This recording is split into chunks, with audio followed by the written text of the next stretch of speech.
افغان مشرتابه آی سی سی د ټېسټ کرکټ حق غواړي. د اسیا جام غوراوي پړاو کې افغان لوبډلې پرلپسې دریمه بریا خپله کړه.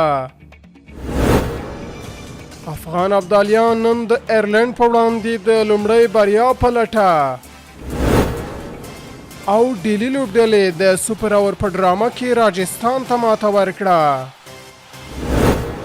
د افغانستان کرکټ بورډ مشر میرویس اشرف اجرایوي رئیس نصیب خان د کرکټ نړیوالې شورا غونډه کې چې د اپریل له 10 تر 14 په زیمبابوې کې جوړه شوې وه ګډون وکړ. په دې ناسته کې د نړیوال جام اولمپیک کرکټ او راتلونکو سیالیو پر مهالویش خبرې وشوې او افغان پلاوي هلته یو څرګند پیغام ورکړ. افغانستان دې ته اړتیا لري چې په ټېسټ کرکټ کې نور هم ولوبېږي. میرویس اشرف ټینګار کړی دی چې موږ د سپینو توپونو په څیر په ټېسټ بڼه کې هم لاسته راوړنو ته اړتیا لرو او افغان کرکټ ورځ تر بلې لوړېږي، خو لا هم د ټېسټ کرکټ حق پوره نه دی ورکړل شوی. د کرکټ نړیوالو مشرانو غږ نیولی اوس تمه ده چې افغان لوبډله به ژر د اوږدو فارمټونو پیاوړې برخه شي. افغانستان 19 کلنې کرکټ لوبډلې د 19 کلنو نړیوال جام غوراوي سیالیو کې د یو ای ای پر وړاندې په 180 منډو ستره بریا خپله کړه چې دا یې پرلپسې دریمه بریا وه. افغان ابدالیان لومړی 380 منډې جوړې کړې او بیا یې د نصرت الله، وحید الله او زیت الله په خطو پچونه سیاله لوبډله وسوځوله. په دغه لوبه کې د افغانستان لپاره ځوان لوبغاړي خالد احمدزي سلیزه وکړه او د افغانستان په منډو لوړولو کې مهم رول ولوباوه. اوس به افغان ځوانان د شنبې په ورځ د قرباني پال پر وړاندې خپله وروستۍ او مهمه لوبه ترسره کوي.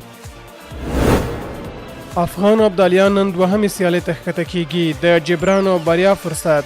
افغان ابدالیان به نن سهار 10 بجې او 13 دقیقې د افغانستان درې اړخیزه لوبلړۍ کې خپله دوهمه لوبه د ایرلند الف لوبډلې په وړاندې ترسره کړي. د یادولو دا ده چې دواړو لوبډلو په لومړۍ سیالۍ کې له سریلانکا الف لوبډلې ماتې منلې ده، نو د لوبه به د دوی لپاره د جبران مهمه هڅه اوسي. د یادولو ده چې افغانستان لوبډلې په وروستۍ سیالۍ کې له سریلانکا په 6 ویکټو ماته منلې.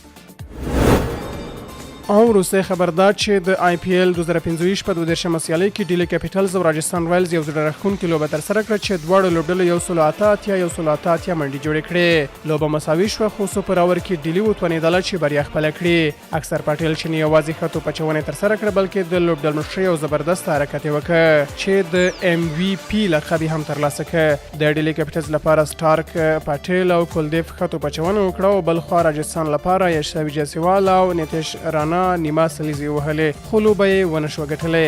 دا لوبه نه یوازې د امتیازاتو جدول ته مهمه وه بلکې د سوپر اور له جذابو لمحو هم ډکه وه. یاده دې وي چې د دې سیالیو په دوام به نن د ممبۍ لوبډله د سنرایز حیدرآباد لوبډلې په وړاندې لوبه ترسره کړي.